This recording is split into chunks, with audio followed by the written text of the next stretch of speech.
Par contre, il était court un peu, non? 1, 2, 3, 4, 5, 6, 7, 8, 9, 10, 11, 12. 12 pages. Ouais, c'est court quand même.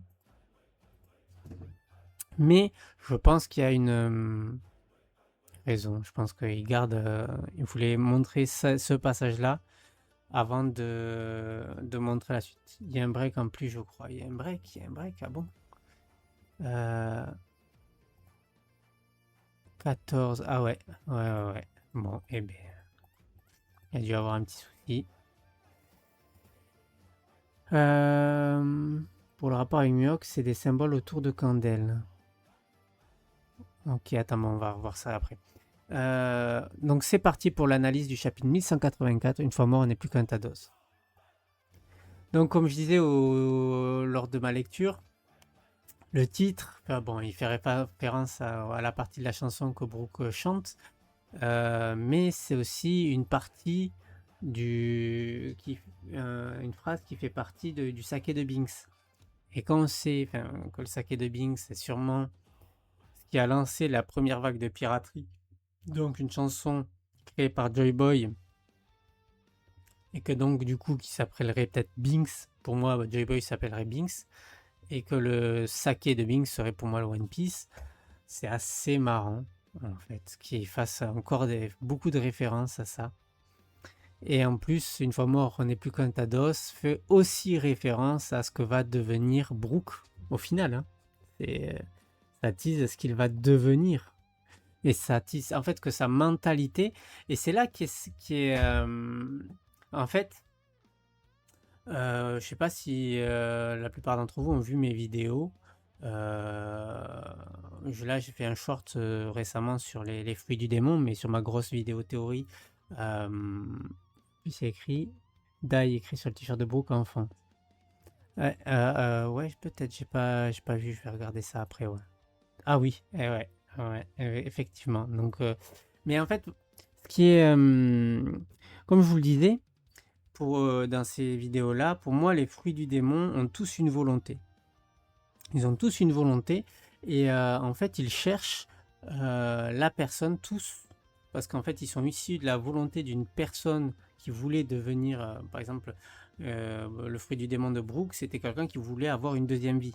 Peut-être que c'était quelqu'un qui était malade, etc., ou qui allait mourir et qui avait la volonté de pouvoir revivre une nouvelle vie. Et donc, avec son facteur de lignage qui était imprégné de cette volonté-là, ils ont créé le fruit du démon. Et cette personne-là est devenue le premier utilisateur du fruit du démon, qui a mouru et qui est mort et qui est donc a eu une nouvelle vie. Et en fait, on nous montre que Brooke là avait déjà cette mentalité-là sur la mort. C'est-à-dire quand on meurt, on n'est plus qu'un tas d'os. Donc sans le savoir, il était déjà dans une projection et donc le fruit l'a choisi parce que sa volonté correspondait à la volonté du fruit. En fait. Je sais pas si on me comprend bien.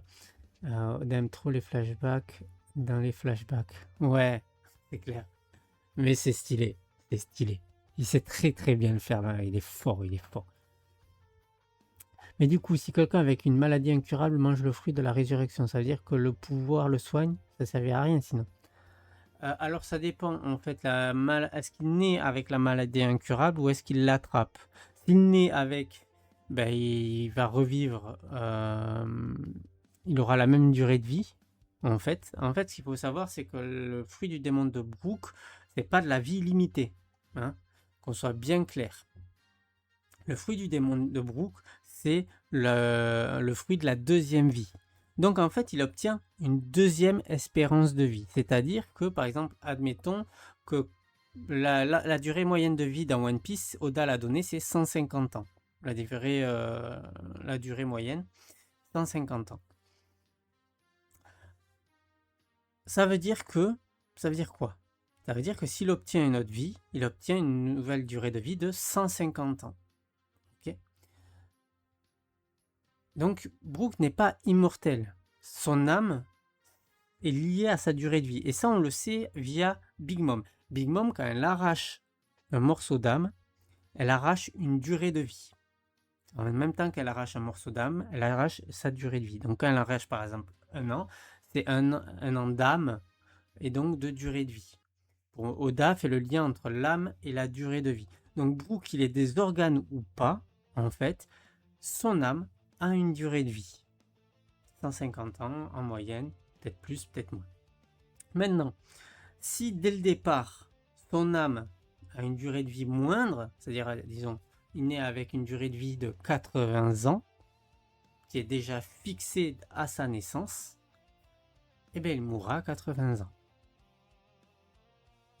Peu importe ce qui se passe. En fait, son corps va se dégrader jusqu'à mourir à 80 ans. Comment ça, c'est possible? Pedro. Quand Big Mom arrache la durée de vie de Pedro, il sait qu'il va mourir. Pourtant, il n'est ni malade, ni vieux. Il va mourir. Ça va être instantané, il va mourir. Il n'est ni malade, ni vieux. Il meurt. Point. Parce que Big Mom lui a arraché sa durée de vie. Donc de l'âme et de la durée de vie.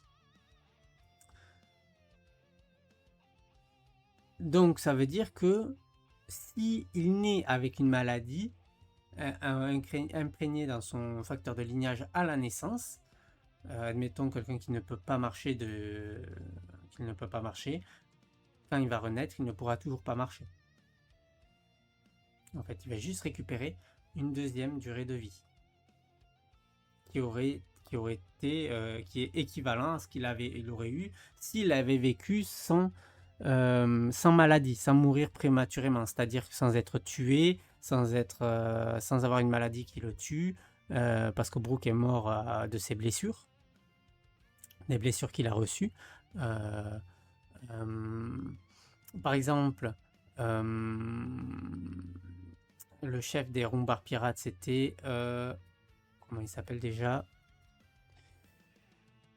Ah, je l'ai sur le bout de la langue là. Yorkie, voilà, merci. J'avais le yo et je disais j'étais sur Yonji, je sais pas pourquoi ça voulait pas sortir de ma tête, mais c'était voilà, Yorkie. Yorkie est mort d'une maladie. Mais cette maladie, elle n'est pas inscrite dans son facteur de lignage. Il a attrapé. S'il y avait eu un médecin pour le soigner, il aurait peut-être survécu. Et donc peut-être que si par exemple Yorkie ne serait pas mort au même moment que dans sa deuxième vie qu'au moment où il est mort dans la première. Ok. Pareil, Brook, il est mort à 40 ans et il a fait 50 ans en tant qu'âme. Ok. Donc sa première vie a duré 40 ans, sa deuxième vie a duré 50 ans.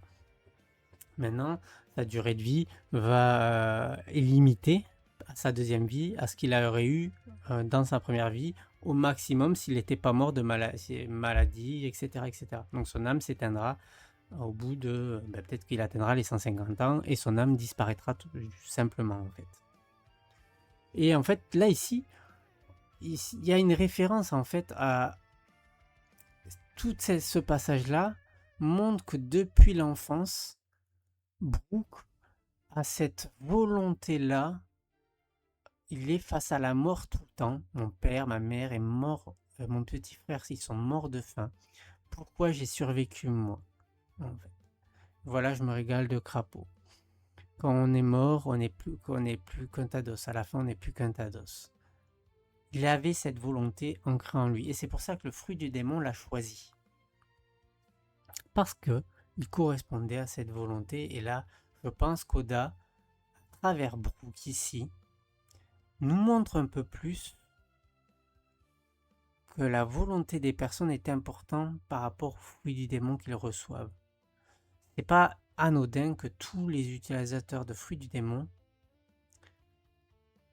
correspondent si bien à leur pouvoir, leur personnalité, leur tout en fait. Tout correspond, leur volonté, tout correspond à leur pouvoir. Pas que les Zoan, pas que les Zoan. Teach, c'est les ténèbres. quand il obtient le fruit du démon des ténèbres, il dit ce pouvoir m'a choisi. C'est pas anodin. Et je mets ma main à couper que le fruit du démon de Teach n'est pas un Zoan. C'est pas un Zoan parce qu'en fait ça voudrait dire que le Gorosei aurait changé plusieurs fruits, le nom de plusieurs fruits, etc. Ça n'a aucun intérêt, ça dévaluerait le fruit du démon de Nika. Le fait qu'il soit le seul à avoir eu un nom changé, en fait.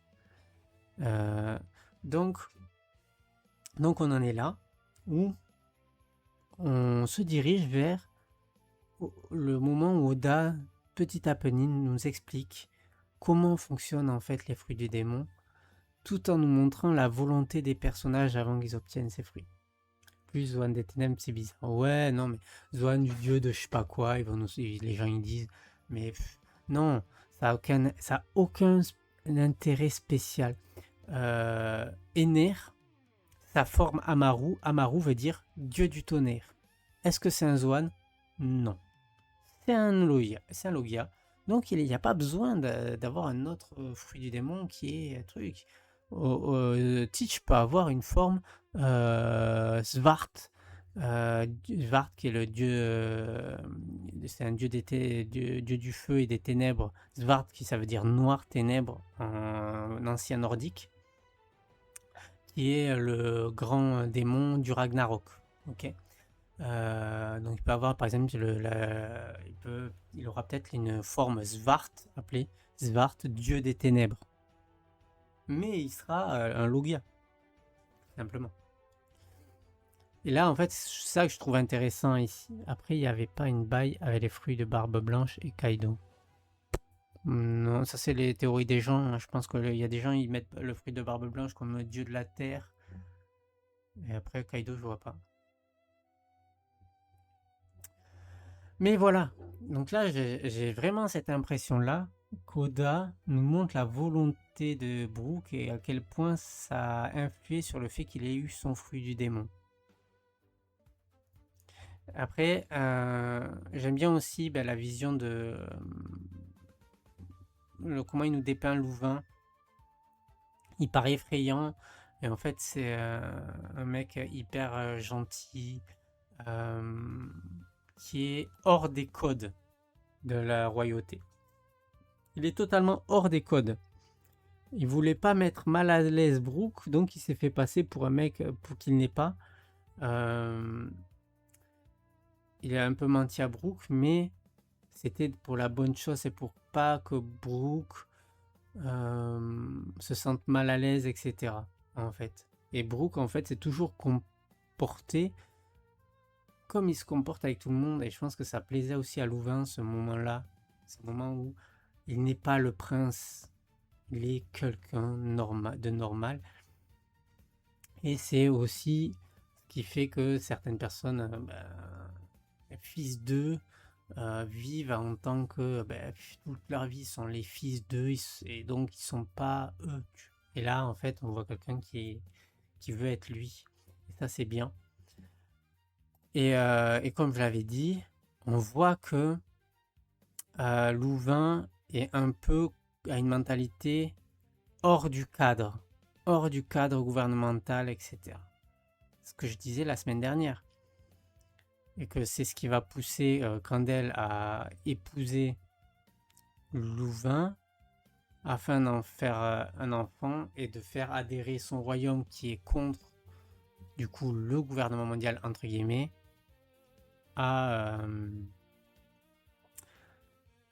au gouvernement mondial, mais qui va finir par subir la chasse à l'autochtone comme à Goat Valley.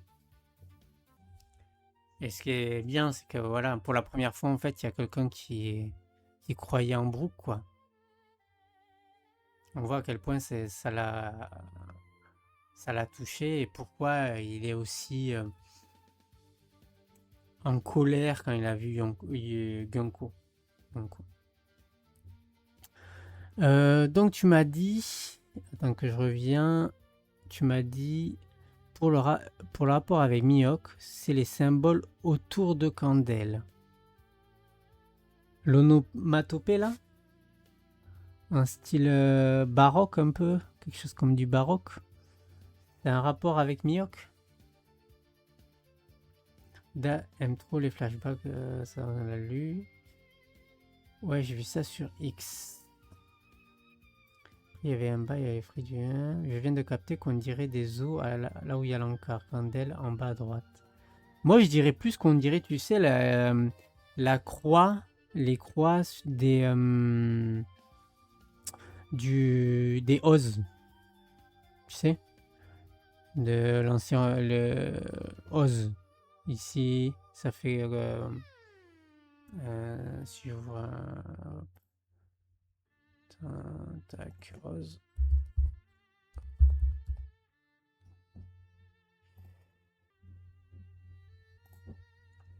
Là. Et si je vais là, hop,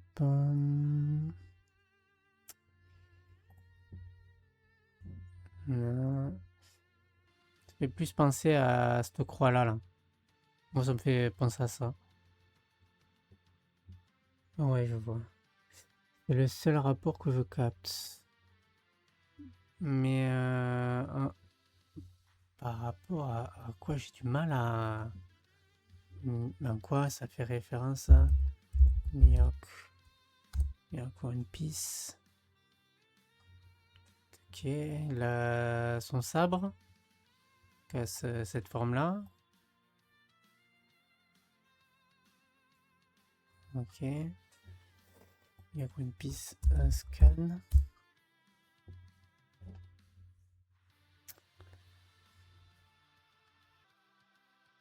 Attends.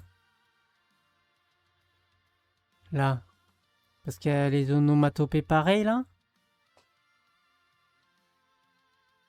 Il faudrait que j'ai cette page-là, là, l'introduction. Je crois que c'est ça du coup, non? Ça a l'air d'être ça. Hein. Faudrait que j'ai la page entière. Faudrait que j'ai la page entière.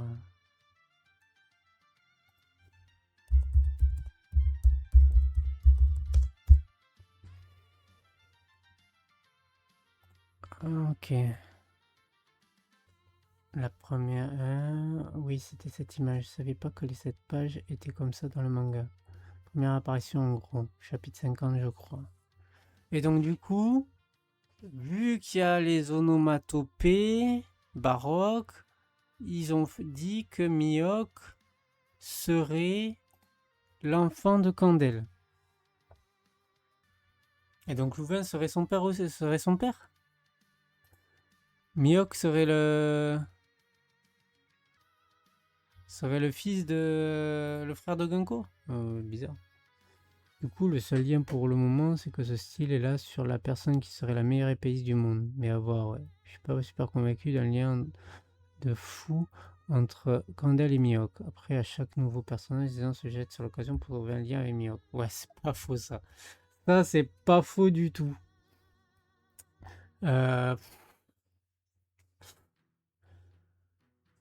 Alors qu'Oda fasse des liens avec les onomatopées, oui, sur certains cas. Maintenant, le lien...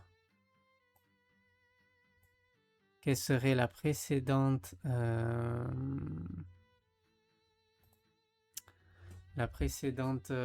meilleure épéiste? Ouais, ça pourrait être sympa que ça soit l'onomatopée pour les meilleurs épéistes et que Zoro l'ait à la fin, pourquoi pas? En vrai, pourquoi pas? Pourquoi pas?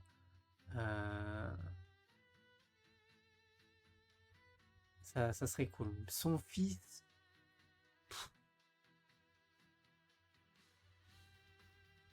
ce serait un peu... Ça voudrait dire que Mihawk et Shanks, si Candel est bien une chevalier divin et donc une sainte, seraient deux dragons célestes qui s'affronteraient. Pourquoi elle aurait laissé Mihawk? Voilà. Pourquoi le Mihawk aurait été abandonné? Personne ne sait. C'est... ouais. Je sais pas. Honnêtement, je sais pas du tout. Fils spirituel, au mieux, ils m'ont.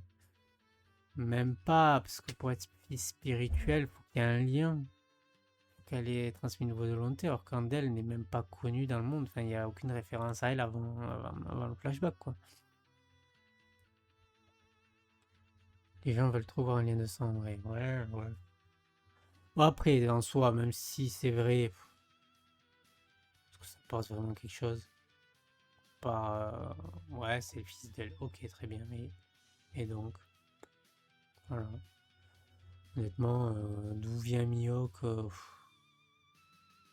pas le truc qui m'intéresse le plus. C'est cool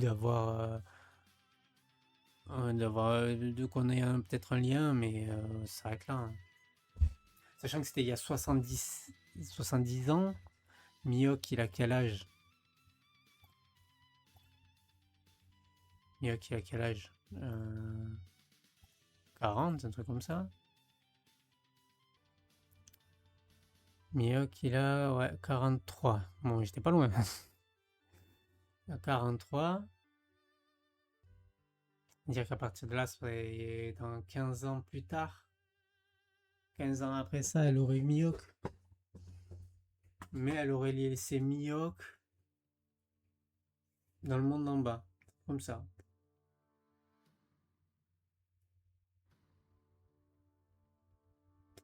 Hmm.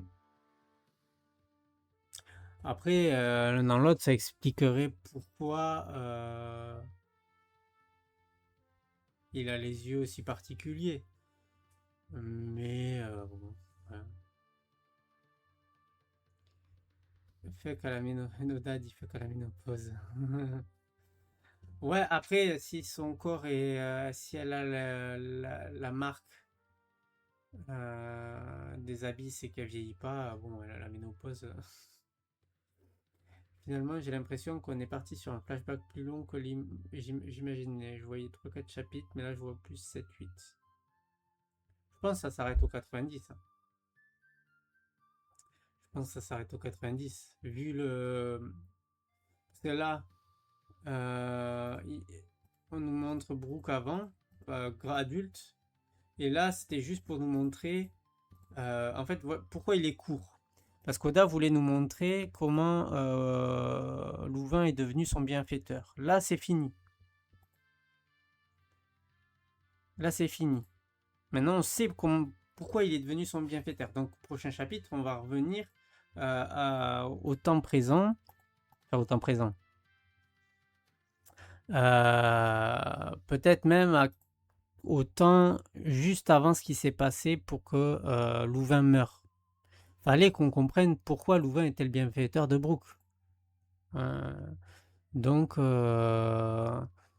Donc voilà, il nous a introduit Candel, il nous a introduit Gunko enfant, qu'il a entraîné Gunko, etc., etc., pour justement passer à ce flashback-là où Candel intervient aux côtés de Louvain pour qu'on comprenne quelle personne c'était avant de la voir ici. Et, euh, et après, on va repasser sur le temps il y a 14 ans plus tard, quoi. De Brooke, 27 ans. Donc ça va pas être si long que ça non plus, hein. Faut pas. Moi, j'étais aux alentours de 5-6 chapitres. 6 chapitres, ça nous a mené à 89. Donc 7, 90, c'est pas déconnant non plus. Je sais pas comment il va faire pour remettre la tension avec El Diablo. Ouais, j'avoue. Je trouve que ça a toujours aussi chelou de casser un peu le rythme du combat de Loki. Moi, je sais. Ouais, je sais, mais c'est simple. Il va montrer Mu en train d'éclater Loki. Et puis, c'est tout simple. Et Luffy qui arrive. Luffy qui arrive. Tu peux remettre aussi Zoro et Sanji qui se font éclater euh, par Killingham et Summers pour mettre en valeur le pouvoir de Mu qui est de qui est de de rendre plus fort des gens sans qu'ils aient besoin de s'entraîner. Et la meilleure moyen de montrer la puissance de ce pouvoir-là, c'est que Killingham et Summers battent Zoro et, euh, et Sanji. C'est le meilleur moyen. C'est le meilleur moyen. Et déjà, tu arrives, t'as un chapitre où tu vois Zoro, Sanji se faire battre. T'arrives, tu reviens. Loki se tape encore avec Mu, mais c'est très compliqué. Jinbe et Brook interviennent contre Zaza à la limite, ça pourrait être sympa.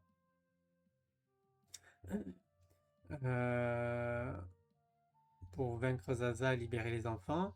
Les enfants sont libérés, mais derrière, bim, Sanji vaincu, un chapitre Sanji vaincu, un chapitre Zoro vaincu. Derrière, Luffy et Loki qui se font un peu marbrer par qui arrivent, qui se font un peu marbrer par Mu, mais ils se rendent pas. Mu qui se rend compte que elle pourra pas soumettre Luffy, Loki et les géants, et donc elle invoque Uranus et Loki verrait avec son Haki des rois que Elbaf pourrait être rasé, comme Gaban a vu Gunko tuer Koron. Et derrière ça, il est obligé de se soumettre un petit peu à Mu qui va lui dire maintenant tu le captures pour moi ou tu tues pour moi Luffy. Ça pourrait faire le renvoi au combat entre le dieu de la guerre et Nika. Et derrière ça, Luffy dirait je me rends parce qu'il ne voudrait pas affronter. Là, tu aurais une montée de tension crescendo jusqu'au pic, quoi. Maintenant, reste à savoir toutes les informations qu'on va avoir dans ce flashback-là. Je pense que Oda, ce flashback sert à vraiment expliquer le fonctionnement des chevaliers divins, comment ils sont utilisés dans le monde. Non, vraiment, j'ai bien kiffé ce chapitre. Il était court, mais vraiment kiffant. Vraiment, vraiment très très bien. J'adore les flashbacks d'Oda. Il est trop fort. Le fait qu'il ait kiffé Candel parce qu'il est tombé amoureux d'elle petit, ça fait comme. En fait, c'est un petit rapport comme Gunko et Brook, en fait, au final. Voilà, c'est. Mais ouais. euh, Donc là, ils ont fait des vidéos sûrement de 40 minutes, juste sur une onomatopée, quoi. Ça, je suis en train de me dire, ça. Juste sur cette onomatopée, parce que c'est la même que celle de Mihawk. Du coup, Mihawk, c'est devenu le fils de. Le... C'est. Ouais. Après, ils ont peut-être raison, mais. Dans mon esprit, j'aurais aimé qu'il y ait des gens qui soient pas fils d'eux. Que tous soient pas des fils d'eux, même si on voit que la plupart le sont. Ça aurait été bien qu'ils ne le soient pas tous, notamment Mihawk, ça aurait été cool. Que justement Mihawk soit un... Si Shanks... Du coup Shanks, techniquement, vu que Garling a couché avec sûrement une Devi, Shanks est un D aussi. Du coup en fait, est-ce que le gouvernement mondial ne veut pas essayer de s'accaparer entre guillemets la volonté du dit par des croisements avec des gens dédits à leur insu. Ça pourrait être intéressant aussi ce Vraiment dans la suranalyse, juste pour parler. Perso, j'y crois zéro, mais on verra. Ouais, je suis un peu dans la même truc. J'y crois pas tellement. Maintenant, s'il a mis cette même cette onomatopée-là, qui est seulement visible avec Mihawk, c'est qu'il y a un sens derrière. Il y a un sens. Après, est-ce que cette onomatopée-là, on l'a vraiment juste vu qu'avec Mihawk? Est-ce que vraiment on a juste vu avec Mihawk? Est-ce qu'il n'y a pas d'autres endroits où il aurait pu le mettre?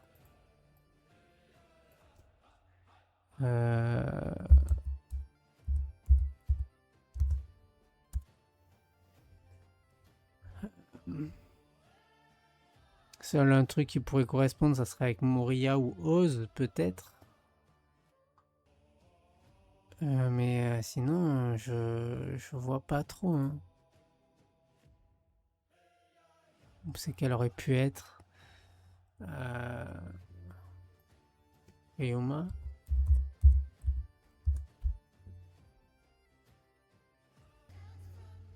Non. Donc ça serait que eux deux qu'il est. Donc ouais, est-ce que ça serait par rapport au fait que ce soit les meilleurs sabreurs, elle, la meilleure sabreur de son époque. Et donc du coup, ça en fait, ça je préférerais par exemple. Que l'onomatopée soit pour le fait que c'est le meilleur sabreur qui a cette onomatopée là. Ça serait cool, ça ferait pas de Mihawk un fils d'eux ou que c'est ouais, je trouve que c'est le truc le plus logique pour le moment. Hmm. Ouais, à voir, à voir. À voir. Mais j'ai hâte de l'avoir la suite, mais là, du coup, il faudra attendre 2 semaines. Ça va être un peu long, c'est un peu chiant. Du coup,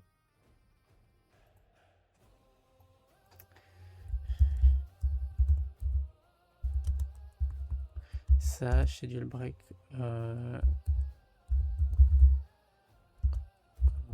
Si vous savez pas ce que c'est, schedule break des Shiroda, et c'est le site Claystage en fait.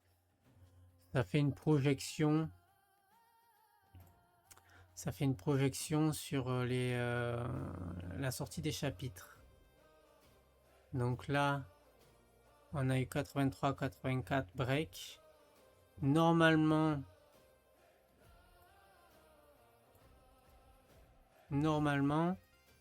il fait un chapitre, 3 chapitres, une pause. Normalement, il fait 3 chapitres, une pause. Ça veut dire que si c'est 90, on reviendrait juste avant une pause. Ça serait cool ça.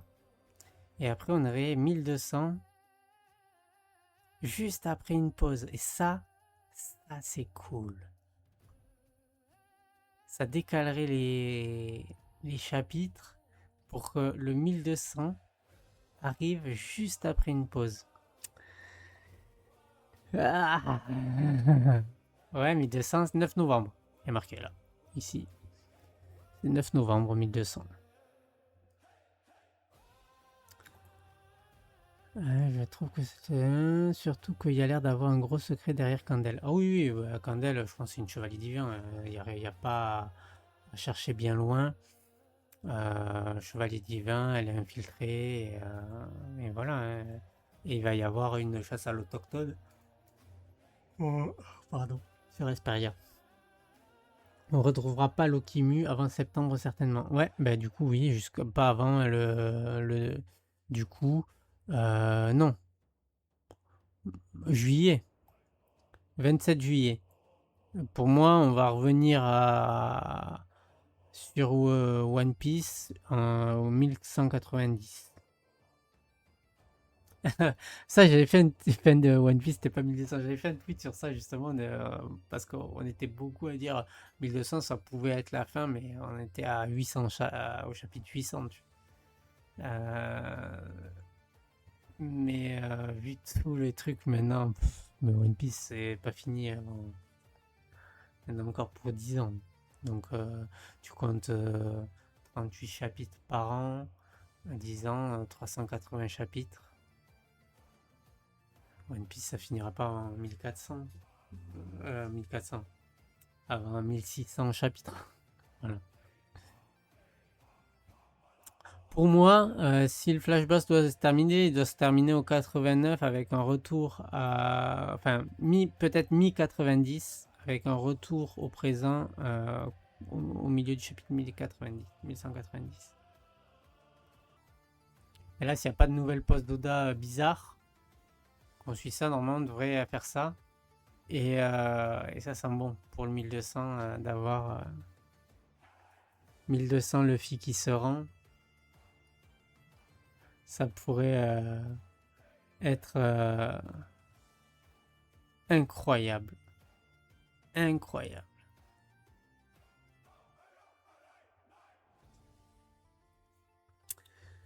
Non mais voilà. Hein. Ouais, j'aime bien. J'aime bien Louvain. Louvain, c'est l'archétype du bon roi, quoi. J'aime beaucoup. On est encore sur le truc, tous les Mugiwara ont un pas assez difficile. Mais c'est aussi le truc, quoi. Ils sont tous issus d'avoir des enfants qui ont une vie difficile et c'est ce qui rend en fait l'équipage parfait. En fait, ils ont tous une expérience plus ou moins compliquée. Et c'est triste en fait parce que Brook, il a subi tellement. Il a perdu son père, sa mère, son petit frère, mort de faim. Louvain a été assassiné, son frère adoptif, entre guillemets, entre gros guillemets, voilà, puisqu'il l'appelle frérot, mais. Et derrière, donc il s'est sûrement fait chasser d'Esperia. Esperia a été effacé, son île. Et derrière, son équipage, son chef Urki est mort de maladie. Son équipage s'est fait annihiler. Lui-même est mort pour revenir à la vie tout seul pendant 50 ans. On fait la liste. Waouh, c'est chaud, hein. Je sais pas s'il est top 3, mais Oda, il aime bien les mettre dans une sacrée galère quand même. Hein. C'est chaud, chaud. Hein. Je sais pas si on avait une rêve de Okuri par rapport à Sanji.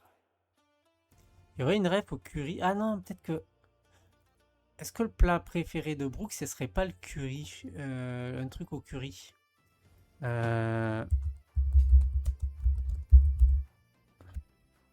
Je sais que Oda, il me donne les. Moi, je les retiens pas par cœur, ce qu'ils aiment. Plat préféré. Épithète, âge, anniversaire, taille, groupe sanguin, prime, voix japonaise, française.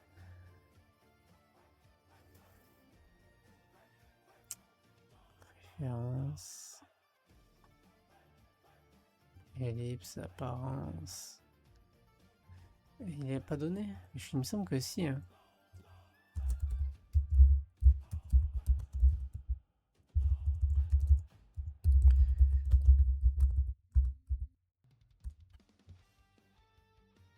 Oui, c'est la crème infernale.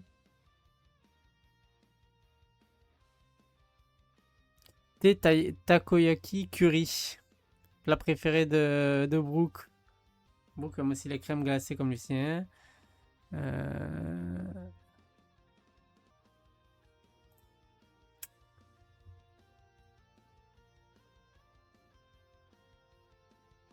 crois que c'est ça. Hein. Ah voilà, la SBS. SBS 86. Attends là, ça je vais... Ah voilà, là, c'est là. J'ai une question à propos du bento préparé par Sanji à la page 28 du tome 85. On y retrouve les plats préférés des membres de l'équipage, tels que vous les avez mentionnés dans le courrier des lecteurs de la page 188 du tome 45, mais je n'arrive pas à déterminer quelle est la place se trouvant à gauche des sandwichs. S'agirait-il du plat préféré de Brooke, qui à l'époque du tome 45 n'avait pas encore fait son apparition, signé Opegiri. Quel sens de l'observation? En effet, lorsqu'il prépare son bento pour Pudding, Sanji est tellement affecté par son départ de l'équipage qu'il finit par cuisiner tous les plats préférés de ses anciens camarades. Problème, c'est pour ça. Ça fait beaucoup pour une fille. Le bento contient le mets suivant: la viande pour Luffy, du riz blanc pour Zoro. Et il s'agit du curry pour Brooke. Le musicien de l'équipage est en effet un grand amateur de curry. Ah, il est fort. Hein. Il a remis et on sait maintenant pourquoi il kiffe le curry. On sait maintenant pourquoi Brooke kiffe le curry. Ah, c'est fort. Il laisse rien au hasard, c'est un truc de fou. Hein. Il laisse vraiment, vraiment rien au hasard. Ah, c'est fort, c'est fort. Du... Des grenouilles et de la sauterelle, et l'autre il a bouffé ça, quoi. Elle est chelou la grenouille en plus, elle a des dents et tout.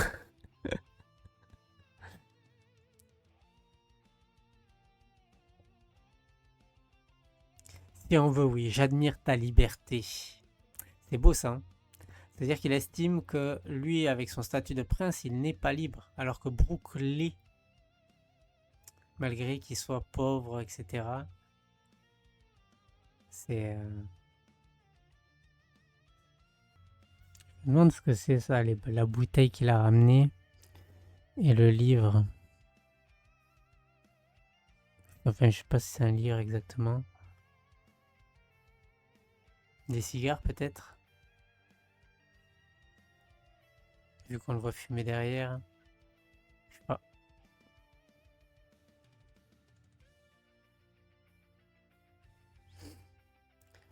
Ah bon, ok. Et ben voilà. Hein.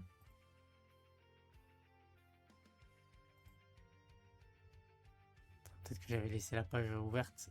Vous voyez rien. Vous voyez rien peut-être. On va laisser la page ouverte. Je disais là, la grenouille, elle a des dents. Et je me demande ce que c'est ça là. C'est cette case avec le livre et la bouteille. Mais le, le titre fait penser au, comment ça s'appelle, à Binks no Sake, une ref, une bouteille qui se partage avec Brooke.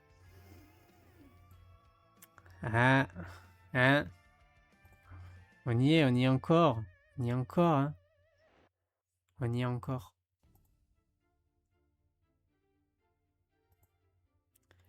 J'y peux rien, on y est encore.